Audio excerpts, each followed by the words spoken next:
Okay, this is section 3.1 video, part 2. What I'm going to do is move out of the way. You pause the video and draw your graph, count out 3 spaces in each direction, and plot these points, A, B, C, D, E, F, G, H, and I. Plot these points, and then after you do that, continue the video.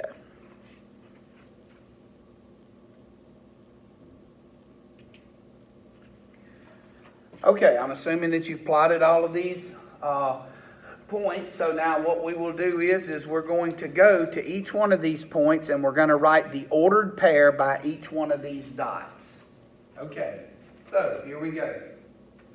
Point A right here. What is the ordered pair for point A? Okay, so start at the origin. Now how do we get to A? You have to move left or right first. So you go left, 1, 2, 3. So it's -3 on the x-axis. -3, comma, and then you go down 1, -1. So -3, -1. Or here's another way to do it. Look at this point and see what's on the x-axis right there, and look at what's on the y-axis. Okay, B, do the x first. To the right, 1. And then down 1, 2. So it's -2. Or, remember, this is +1, this is -2. But you have to put them in that order. Okay, C, it's above the x-axis, above 3, 1, 2, 3. And on the y-axis, it's straight across from 1. So it's 3, 1. Okay, D. D, look at the x-axis first. It's right above -1, -2. So it's right above -2, comma. And then it's straight across from 1, 2, 3. So to the left 2, up 3. E. E is on the y-axis. Now look at what it's above on the x-axis. It's above 0. So that 0 must be first, and then up 2. F is right here. See where it's at on the x-axis, 1, 2, 3. 3, comma, but you don't go up or down. So that's 3, 0. G, to the left 1, so that would be -1, comma, then you don't go up or down, so that's -1, 0. H, of course, that's just 0, 0. And then I, you're right above 0 on the x-axis, but then you go down 1, 2, 3.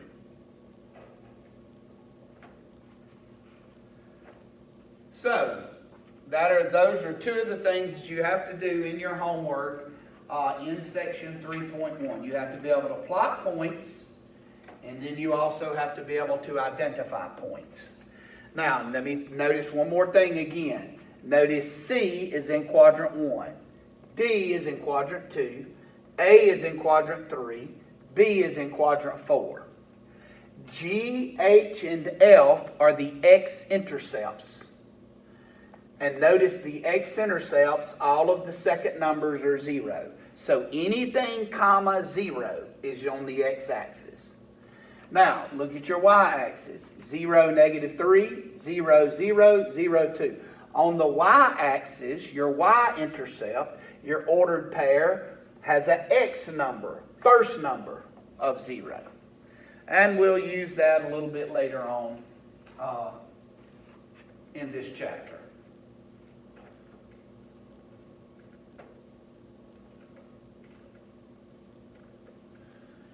All right, so that zooms back out. Okay. Now what we're about to look at is we're about to look at equations. Now, you say, Mr. Reiner, gracious, we got section 2.1 that took us forever to get through. We looked at equations. We did. But the equations that we looked at in section 2.1, if you'll remember, I told you those were called linear equations.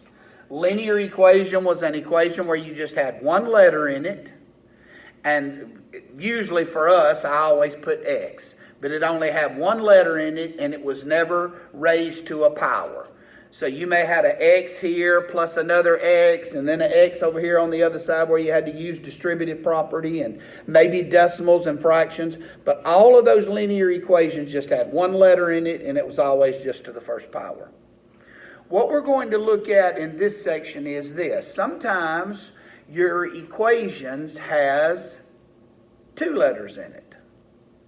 Now let's see, what are we just talking about? Graphing, x-axis, and what? Y-axis. So what we're going to look at in here is we're going to look at equations now that contain two letters in it, a x and a y. Now, whenever you have an equation that has an x and a y in it, and we're going to solve it, that simply means find out what makes it true. Now, let me write an equation over here with just one letter. This is an equation with one variable, equation with two variables. Let's see. Sorry about that. I cut it off a little bit. Let's get that over. Okay. So, equation with two letters, equation with one letter. All right, when you look at this right here, of course, this right here you can do in your head.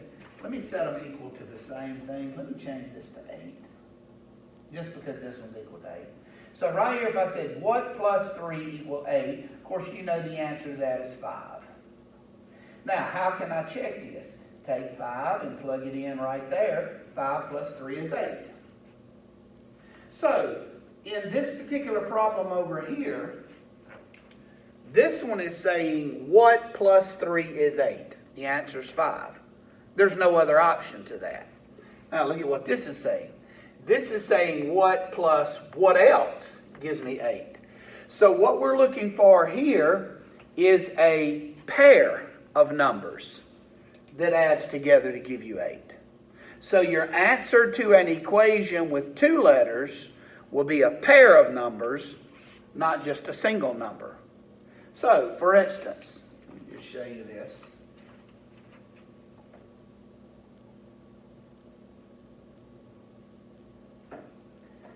If I let x be 3 and let y be 5. Now, what we just learned is another way to write that. 3 comma 5, because remember, the first number is your x, the second number is your y. 3 comma 5 is a solution to this equation right there. Just like this is a solution to that, this is a solution to that. Now, how can I prove that it's a solution? If you plug 3 in for x and you plug 5 in for y, you get 8. Now, let me get a little bit ahead of myself here. I'll talk a lot about this in the next section. You're going to find out when you have an equation with two letters in it, as opposed to one, there can be other answers to this as well. And you're probably already thinking this in your head. So let me show you another one. If I use the ordered pair 6 comma 2, is that a solution to this problem? Yes, it is. Why is it? Because what do you get if you add 6 plus 2? Well, you get 8 also. So not only is this an answer, this is an answer. You'll see later on there's actually many, many, many more answers to this problem. Now, let's suppose I ask you this. Is 9 comma 6, is this an answer to that problem? No, it's not. Here's why. If you plug 9 in for x and you plug 6 in for y, 9 plus 6 is what? 15, not what? 8. So that is not a solution to that problem. So you can check these to see if they work or not by taking the first number, plugging it in for x, taking the second number, plugging it in for y, and if you do that and it makes the equation true, then that is a solution to the problem. Okay, so let's look at another example. And I'm going to do like I did before. I'm going to put this problem up. You pause the video and write it, and then we will work it. So, let's look at this problem right here. Let me make sure. Get it all in there. So here's the question. Is negative 4, 3 a solution to the equation? And then here's the problem. So pause this and write that down. Okay, I'm assuming you've written that down. So what do we do then to work this problem? So what I want to know is negative 4, 3, one of the answers to that problem. So here's all you do. Take a 4 and put it in x's place. Take negative 3, put it in y's place, and see if this makes this equation true. So let's do that. So I'm going to take 4, put it in x's place, negative 3, and put it in y's place. And remember, when you see 3x right here, this means 3 times x. So x is 4, and 5 times y is negative 3. All right? Now, let's see if this is true or not. So multiply 3 times 4, which is 12. Negative 5 times negative 3, remember a negative times a negative is a plus 15. And 12 plus 15 is what? 27. Now, is 27 equal to 27? Yes, it is. So that means then that 4, negative 3 is a solution to that problem. There may be others. There probably are others. But yes, this is one of the answers to that problem. Okay, let's do another example. Write this one down.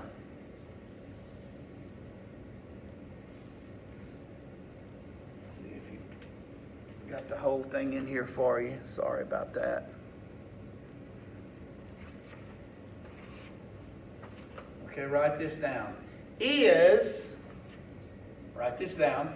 Is negative 2, negative 1 a solution to, and then I'm going to scoot it over, and there it is. Let me restate it for you in case you missed it. Is negative 2, negative 1 a solution to this equation right here? 3x squared minus 2y equals 5xy plus 7. Is negative 2, negative 1 a solution to this? All right. Is this an equation with 2 letters? Yes. The only 2 letters you see are what? X's and Y's. So, what are we going to do? Every place we have an X, we're going to put a negative 2. And every place we have a Y, we're going to put a negative 1. All right, so let's do that. Cover this up right quick for you. Sorry about this.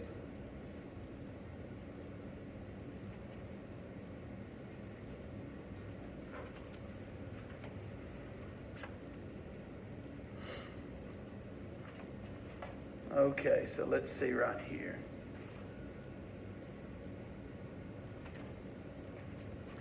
All right, so I've got 3. There's the 3 right there. X, in x's place, put negative 2 squared. Minus 2, in y's place, put negative 1. Then bring your equal sign down. Then 5, and then x's place, put negative 2. Y's place, put negative 1, and then bring down the plus 7. Now, do the math on both sides. Now, you might have gotten a little rusty on this, and you're not going to have a lot of these, but remember in orders of operations in mathematics, you always do exponents first. So, I've got it, you don't multiply here first.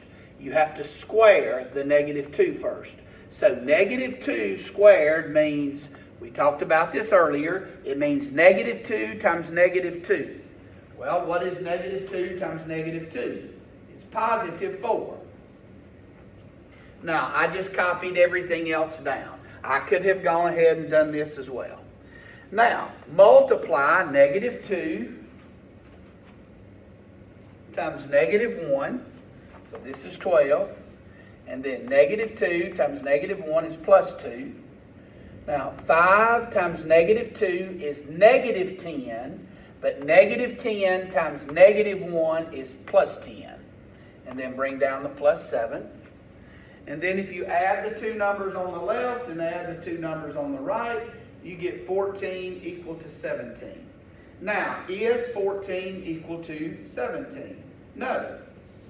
So what does that mean then? That means that negative 2, comma, so this means negative 2, negative 1 is not a solution to that equation.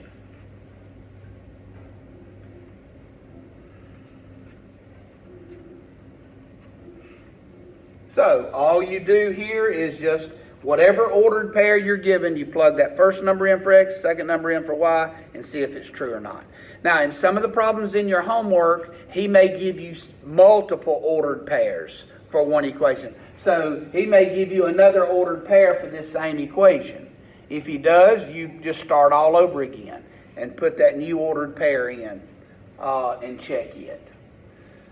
So this concludes Section 3.1, Part 2 video. Now, what we will do in Section 3. We will go now to Section 3.1, Part 2 video. I think that's what I said. What we will do now in the next video is we will go to Section 3.3, and we will begin looking at actually graphing some of these equations ourselves and finding some of these answers. But I will give you all of this in the next section. I'll give you what notes you need. So this concludes Section 3.1, Part 2 video.